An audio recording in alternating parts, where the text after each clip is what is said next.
Très bien, très bien, très bien. Donc, nous allons parler de la marmathérapie, mais surtout de la Sukshma Marma Thérapie, Maharishi, qui utilise un toucher subtil, délicat, très tendre, plein d'amour, pour une santé totale. Et nous allons voir comment cela est possible. Et cette connaissance de la marmathérapie va vraiment changer notre point de vue sur la physiologie.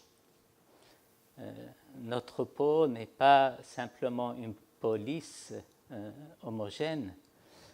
Sur la peau de notre physiologie, il y a des points spécifiques qui sont restés pendant très longtemps une connaissance très secrète. Et la marmathérapie, c'est une branche de l'Ayurveda et c'est un des plus grands secrets de l'Ayurveda. Donc nous allons en parler aujourd'hui. C'est une connaissance très importante pour notre santé et notre bien-être.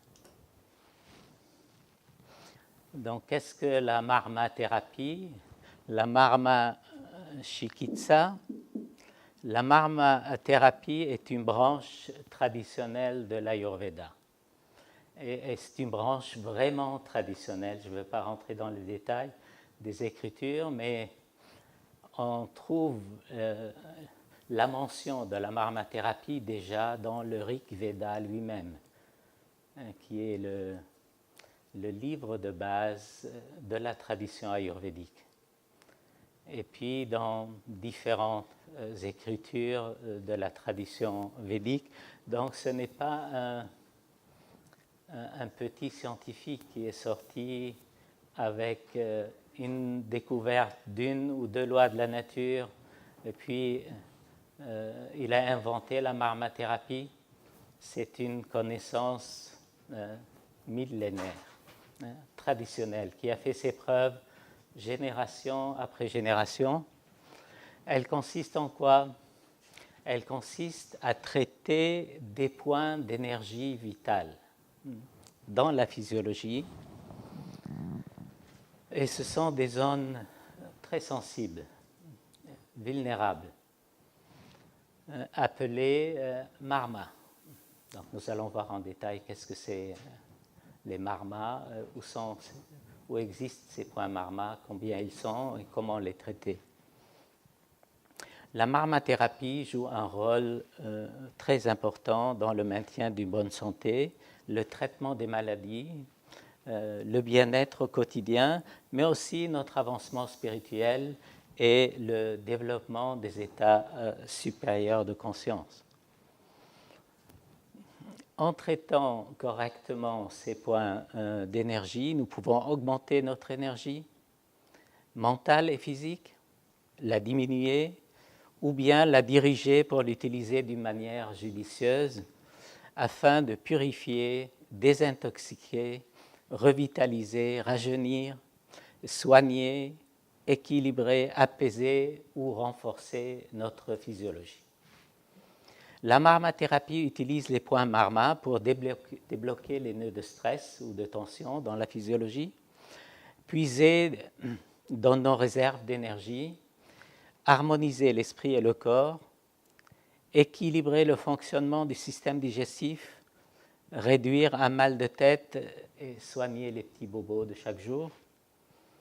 La marmathérapie est aussi donc un outil de guérison et de soins de premier choix qui utilise le prana, l'énergie intérieure, vitale. La marmathérapie comme outil de diagnostic aussi et de prévention. Les points marma servent à produire des effets spécifiques sur toute la physiologie, mais ils représentent aussi pour les thérapeutes et le praticien une source d'informations précieuses sur la santé de leurs patients. Ils constituent ainsi un formidable outil de diagnostic les toxines, la négativité et les tensions, les stress ont tendance à se loger dans ces points fragiles et vulnérables. Cela peut se manifester sous forme de blocage, de douleur, de gonflement, avant bien qu'une maladie ne puisse s'installer et se manifester. Vous avez entendu hier qu'il y a 6 étapes pour qu'une maladie puisse se manifester et puis devenir complexe. Donc la marmathérapie peut nous aider à prévenir qu'une maladie puisse se développer et accéder à un autre état plus avancé de développement. Le praticien en Ayurveda, en examinant les points marma en premier lieu, va relever les informations qui vont lui permettre de prévenir que ces symptômes ne puissent se développer et se transformer en une maladie bien établie. Traiter les blocages, les gonflements ou les douleurs dans les points marma constitue souvent la première étape thérapeutique d'un traitement ayurvédique et c'est là le rôle de prévention de la marmathérapie. L'étendue du champ d'application de la marmathérapie, donc cela s'étend des problèmes de santé au quotidien jusqu'aux états d'apaisement et de bien-être en passant par les différents désordres psychosomatiques causés par les stress et les tensions qui bloquent le flux naturel de l'énergie dans le corps. Mais la marmathérapie offre un champ d'application beaucoup plus large qui s'étend d'un autotraitement personnel simple à réaliser, et nous allons voir dans quelles conditions, à une thérapie clinique élaborée qui exige une connaissance et une expérience médicale approfondie et des thérapeutes spécialistes bien formés. Il y a 3 principes de base pour comprendre qu'est-ce que c'est la marmathérapie. Tout d'abord, vous avez le principe de prana. Vous avez aussi le principe de marma. Qu'est-ce que c'est un marma? Et puis les nadis, les canaux d'énergie. Le marma, qu'est-ce que c'est le marma? Qui sait qu'est-ce que c'est le prana? Donc il y a différents niveaux de l'énergie pranique. Au niveau cosmique, tout d'abord, le prana est l'expression de l'être qui se manifeste. C'est la tendance du non manifesté à se manifester. Donc l'énergie cosmique, le prana, existe déjà au niveau de la pure conscience elle-même, c'est-à-dire au niveau du soi. Et c'est là un point très important. C'est l'énergie cosmique non manifestée. C'est le principe de dynamisme non manifesté encore. Et comment on fait l'expérience de cet état? Lorsque nous transcendons. Nous arrivons à ce niveau de silence, mais nous savons que ce niveau silencieux n'est pas un silence plat. Donc c'est un silence plein de dynamisme. C'est comme lorsqu'on tire la flèche en arrière. La flèche, elle est au repos, mais plein de vigilance, plein de dynamisme. La flèche, elle est prête à bondir. Et il suffit après juste de lâcher, sans effort. Et la flèche va voler et atteindre la cible. Donc c'est à un niveau transcendantal que le principe du prana réside. Le prana n'est pas seulement au niveau du souffle ou de la respiration extérieure. Donc c'est un point très important. Et Maharishi a parlé de cela d'une façon très claire, notamment dans son livre « La science de l'être et l'art de vivre ». C'est un très beau livre que je conseille à tout le monde. Le prana est la vibration primordiale, le dynamisme infini du cosmos. Il est la force motrice de la création. Au niveau de l'individu, cette énergie cosmique est partout, qui est partout, elle se retrouve aussi au niveau de notre physiologie, au niveau de notre corps, à l'intérieur de nous. Au niveau superficiel, donc le prana, c'est le souffle, c'est la respiration. Mais au niveau subtil, le prana est cette énergie vitale qui est à la base de toutes les fonctions de notre physiologie.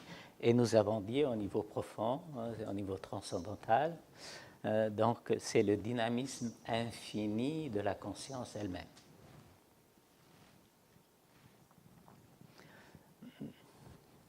Le prana dans l'Ayurveda et le yoga.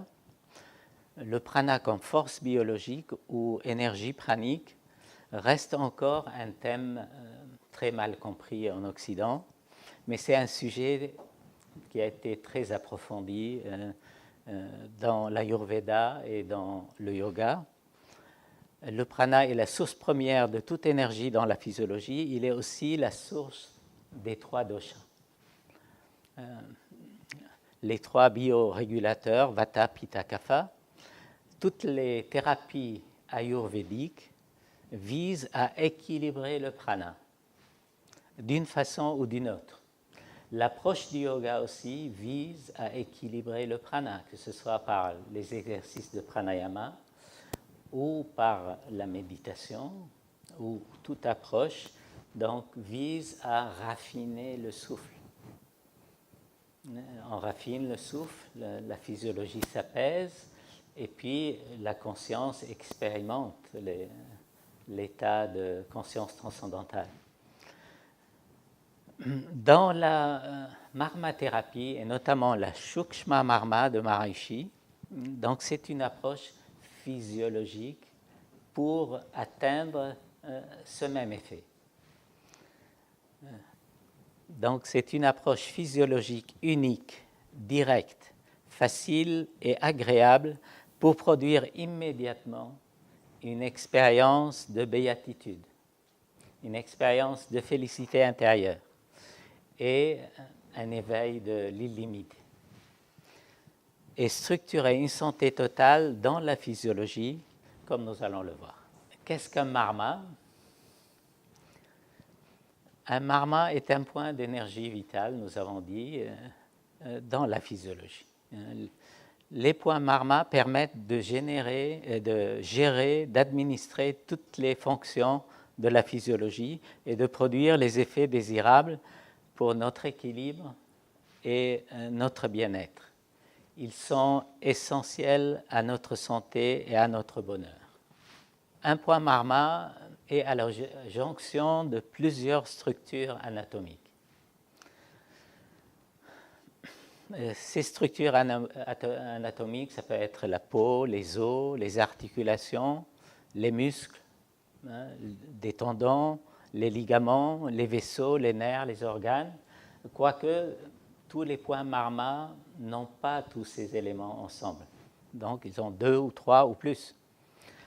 La force vitale d'une personne est cachée dans ces points marma. Ils sont des points subtils de contrôle de toutes les fonctions physiques et mentales. Les points marma sont des points de jonction aussi entre l'esprit et le corps, entre la conscience et la physiologie. Maharishi aimait dire les points marma sont des interrupteurs cosmiques, sont des interrupteurs. Donc, en traitant des points marma, c'est comme un interrupteur électrique, on peut éteindre, on peut allumer, et c'est des interrupteurs lisses. Donc, c'est très moderne, pas comme les interrupteurs anciens. Donc, on touche, c'est juste un toucher subtil, il suffit, on peut les manipuler comme ça. Donc, c'est sous la peau. Donc, un toucher subtil suffit pour les traiter. On n'a pas besoin, nous allons le voir, d'une pression très appuyée. La Shushruta Samhita, donc vous avez entendu parler aujourd'hui et hier à plusieurs reprises, qui est un des livres fondateurs de l'Ayurveda, décrit les marmas comme étant le siège de la vie. Donc, c'est des points très importants dans l'Ayurveda. Et tous les principes de l'Ayurveda sont structurés dans chaque point marma. Donc, on retrouve dans chaque point marma tous les principes de l'Ayurveda. D'après les recherches du docteur Tony Nader, nous savons que la physiologie humaine est l'expression du Veda et de la littérature védique, et tout le microcosme est à l'image du macrocosme. Aussi, au niveau de la marmathérapie, donc nous savons que chaque point marma est à l'image de toute la physiologie. Et tous les principes de l'Ayurveda se retrouvent dans chaque point marma. Là, par exemple, vous voyez, vous avez Vata, Pitta, Kapha. Vous avez aussi les 5 éléments, espace, air, le feu, l'eau et la terre. Vous avez aussi Sattva, Raja, Tamas, les 3 gunas. Vous avez le feu, Agni, le feu gastrique, responsable du métabolisme, et l'ojas aussi, qui est la substance à la base de l'immunité de la physiologie. Et au centre, ici, au centre de chaque marma, il y a toute une structure. Chaque point marma a une structure spécifique. On dirait une architecture védique, vraiment très ordonnée. Et au centre, il y a un point très important, c'est le point de silence dans chaque point marma, donc le soi à l'intérieur. Et nous allons voir comment on va pouvoir animer le soi, animer cet état d'apaisement de toute la physiologie juste par le toucher. Donc c'est une approche physiologique. Comme pendant la méditation, c'est une approche mentale de la transcendance. La marmathérapie est une approche physiologique, purement physiologique, mais qui nous amène vers l'expérience du soi aussi. Toutes les approches de l'Ayurveda visent d'abord à amener à chaque personne l'expérience de la transcendance. Et c'est par l'expérience de la transcendance que la guérison a lieu. Tous les systèmes de yoga visent d'abord l'expérience de la transcendance.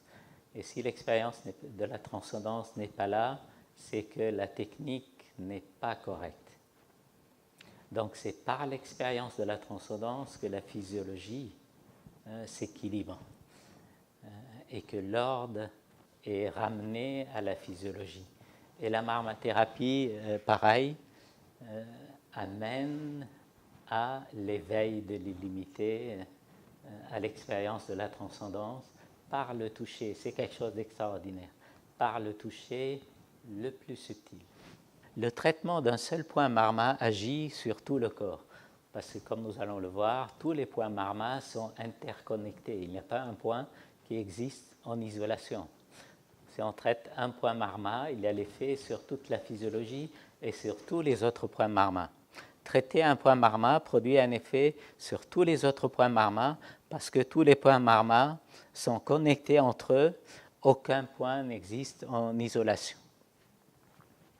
Maintenant, quelle est la relation entre, par exemple, les doshas, Vata, Pitta, Kapha, et les différents points marma?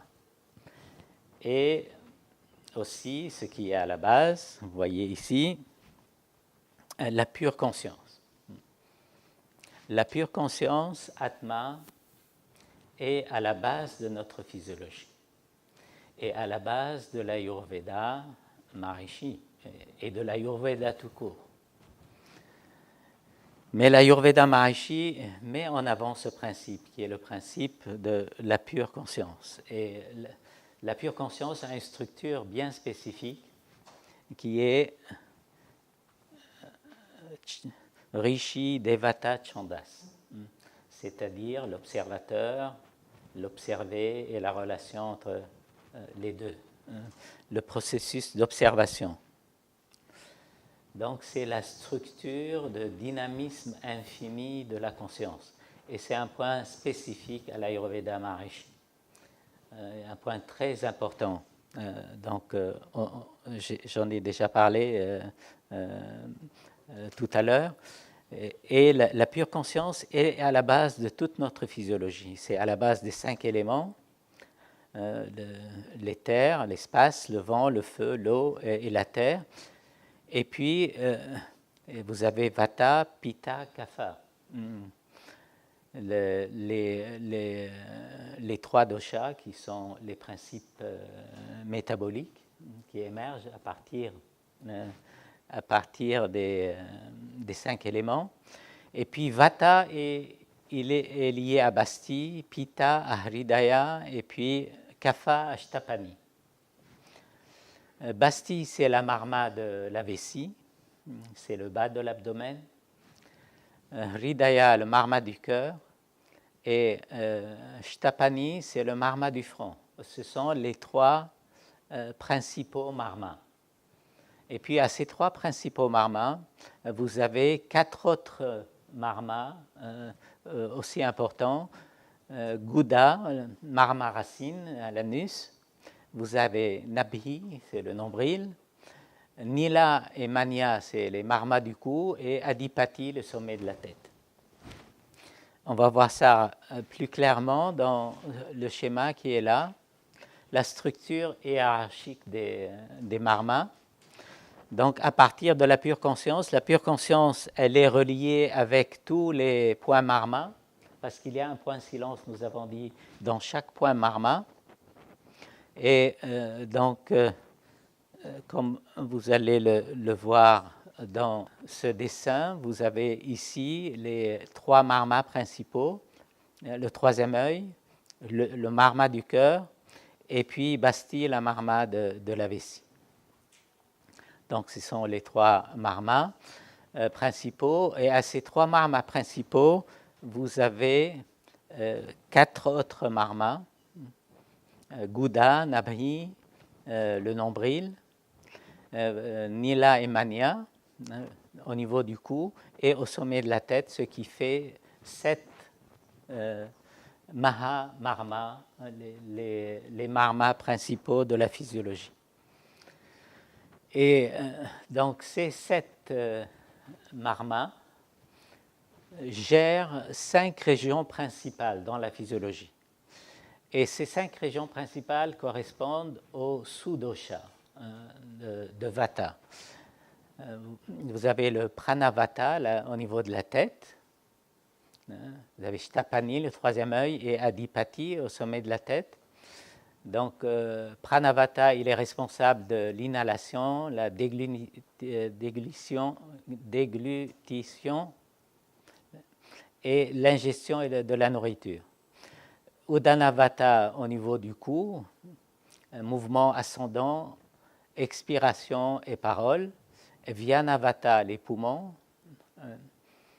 Il est géré par Hridaya, le marma du cœur.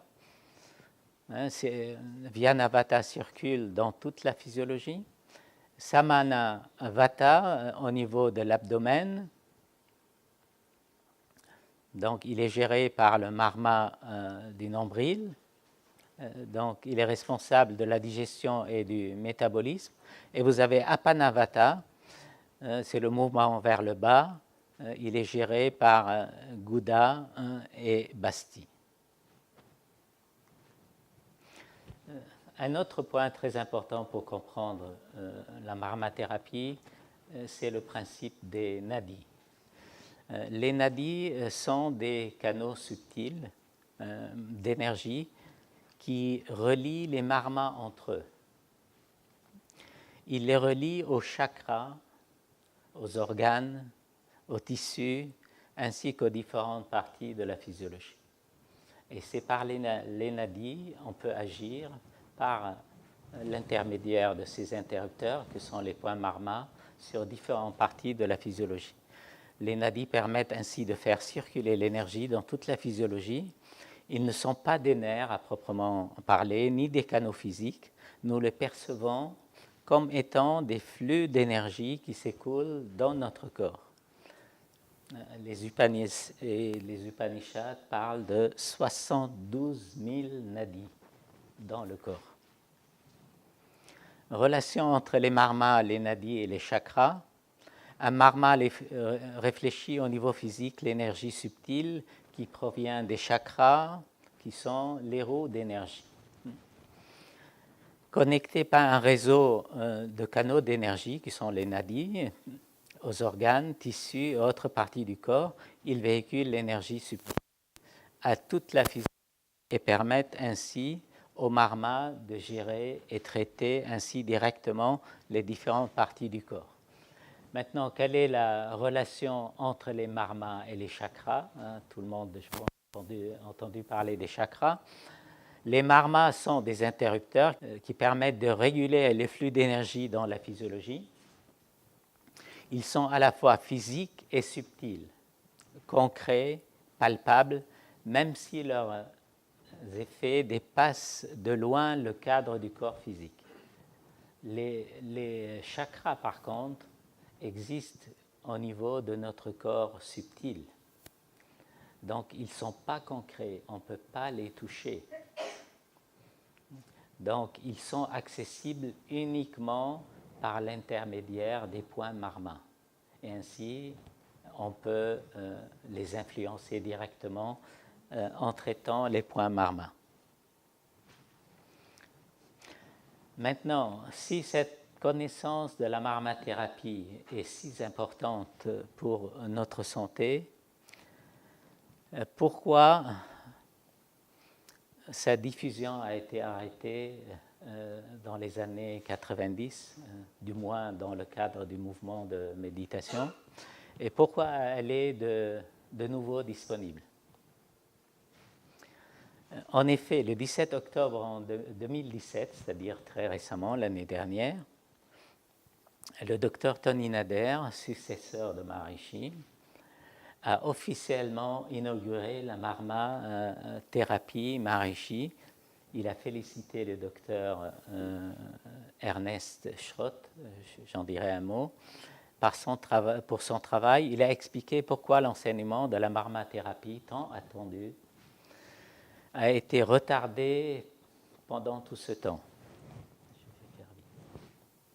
Parce que nous voulions vraiment, dit-il, être fidèles à la tradition, aux connaissances, aux enseignements, aux ajustements et corrections que Maharishi a apportés dans le système de l'Ayurveda et la compréhension de la totalité des Védas aussi.